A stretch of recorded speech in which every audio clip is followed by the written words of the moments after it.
Monsieur le ministre d'État,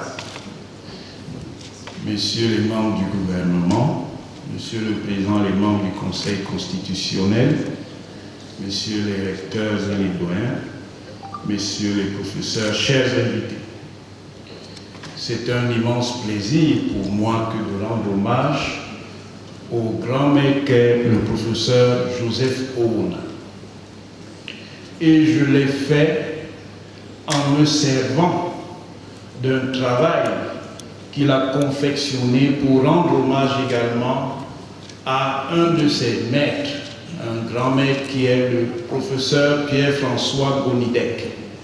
C'est donc le célèbre article sur l'essor des constitutions, du constitutionnalisme rédhibitoire en Afrique noire, étude de quelques cas de constitution Janus. Nous n'avons pas de temps, parce que j'aurais épuisé mon temps en lisant simplement le titre de ma contribution. Janus, c'est le dieu romain des portes. C'est un dieu qui est expressif du double visage. Janus bifrons, c'est un dieu à double face. C'est lui donc qui a été le prétexte que le professeur Joseph Owona a pris pour rendre hommage à son maître. Et nous verrons à la fin pourquoi ça n'était pas un hasard. Janus accompagne Jovis Pater, Jupiter, ce Jupiter romain, qui est l'Obatara Yoruba, qui est l'Obetare chez les Douala, qui est Tarayayop, le dieu du ciel. L'image est empruntée au professeur Maurice Duverger, un autre maître du professeur Joseph Owona, qu'il a utilisé dans un ouvrage qui s'appelle Les deux faces de l'Occident, pour montrer le caractère contradictoire de l'architecture politique des régimes politiques d'Occident, ce qu'on appelle commodément les démocraties pluralistes. D'un côté, ce sont des démocraties, de l'autre, ce sont des oligarchies. C'est donc cette image que Maurice Duverger utilise dans un registre proprement politiste, que Joseph Owona reprend pour analyser les constitutions d'Afrique noire, selon une double articulation. La théorie de la constitution Janus, c'est d'abord une théorie juridique, d'où l'idée d'une modélisation théorico-juridique. C'est ensuite une politique juridique. Il y a donc un aspect qui relève de l'idée, il y a un autre aspect qui relève de la pratique.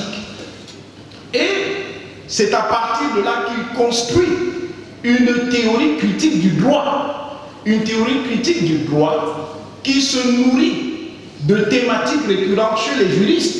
Évoquons ici Caïn Perelman et Georges Kalinowski sur la question des antinomies juridiques.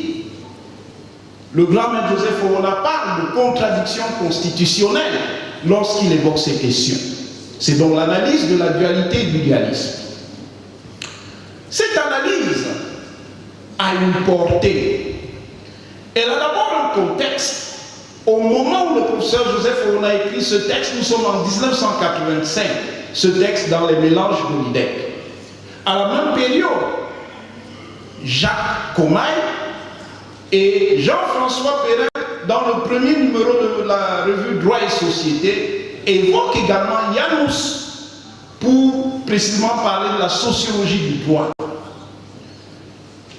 Et on a là un cas d'une invention parallèle sur la base d'une intuition commune. Sociologie du droit pour Comaille et Perrin, théorie du droit constitutionnel pour Joseph Owona. J'ai parlé de portée. Il y a une portée en termes généraux. Des grands maîtres de la science constitutionnelle française vont également utiliser plus tard cette référence à Janus. Évoquons ici simplement François Lucher dans un article de la revue de droit public en 1986 sur le Janus constitutionnel, que serait l'égalité.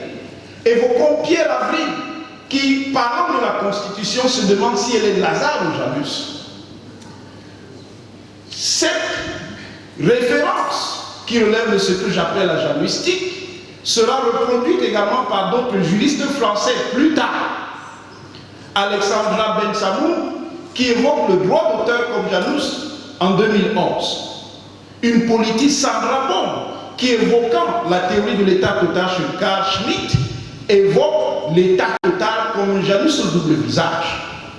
Mais la résonance de cette janustique est aussi africaine. D'abord dans le cadre du droit. Il y a cette thématique du Janus chez les privatistes. Le professeur Anouka, dans un article, en avait parlé. Le professeur André Akam vient d'écrire un véritable traité sur les deux visages de la juridicité, toujours dans ce thème janusien. Le recteur Magloire Ondoa avait écrit sur la constitution duale. Le professeur Fabien Côte a écrit sur les usages sociaux du droit. Il y a également une résonance politique.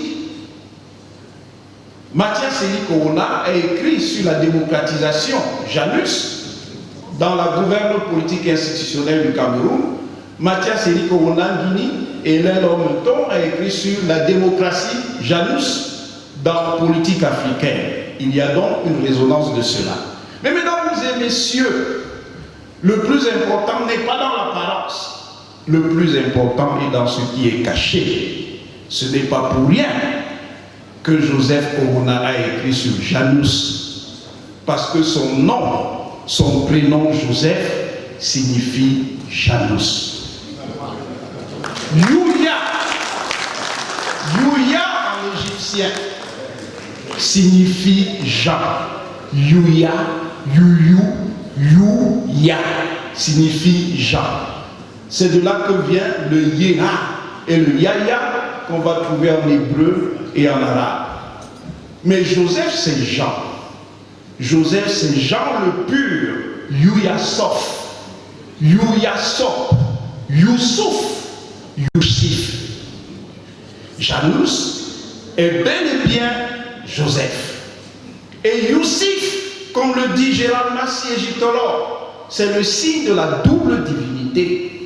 C'est le signe de celui qui est du ciel et de celui qui est de la terre. Joseph est celui qui est du ciel et celui qui est de la terre. C'est le signe de la double royauté de Rome, le pharaon égyptien en tant qu'aigle. C'est donc la théorie de la dualité. Et cette théorie de la dualité, qui est partie d'une logique eurafricaine, est revenue à l'Afrique.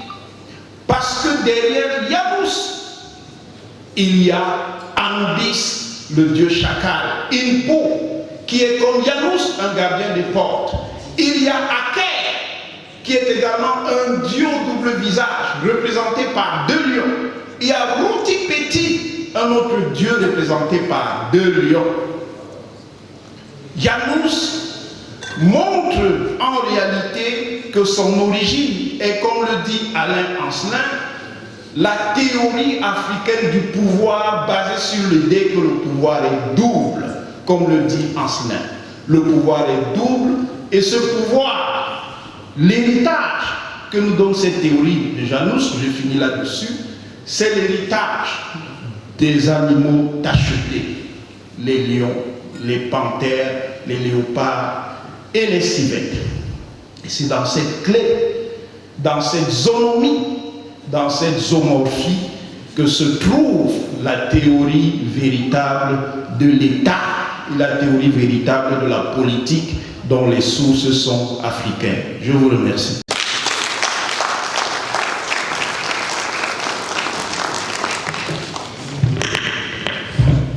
Merci, monsieur le professeur.